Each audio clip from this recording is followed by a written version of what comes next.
ഖുർആനിലുണ്ടോ ഹദീസിലുണ്ടോ? നബി സല്ലല്ലാഹു അലൈഹി വസല്ലമ തങ്ങൾക്ക് അല്ലാഹു സുബ്ഹാനഹു തആല ഇറക്കിയതാണ് വിശുദ്ധ ഖുർആൻ എന്നതിൽ ആർക്കും സംശയമില്ല.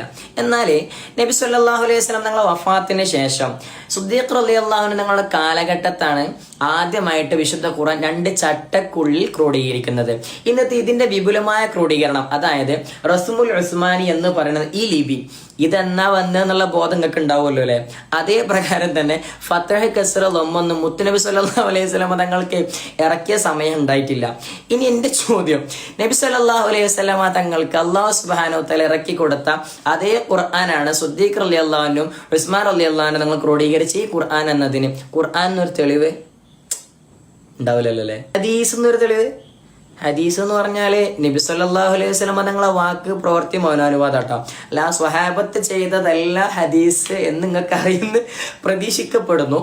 ഇനി ഞങ്ങൾക്ക് പിന്നെ അത് സംശയമില്ല. കാരണം എന്താ വെച്ചാല് ഖുർആന്, ഹദീസ്, ഇജ്മാ, ഖിയാസ്, സ്വഹാബത്തിനെ പറ്റും, താബീങ്ങളെ പറ്റും, തബഅ താബീങ്ങളെ പറ്റും, ഞങ്ങൾക്ക് എല്ലാവരും പറ്റും, ഞങ്ങൾ എല്ലാവരും ഉൾക്കൊള്ളുന്നുണ്ട്. പക്ഷെ നിങ്ങൾക്ക് അത് പറ്റൂലല്ലോ.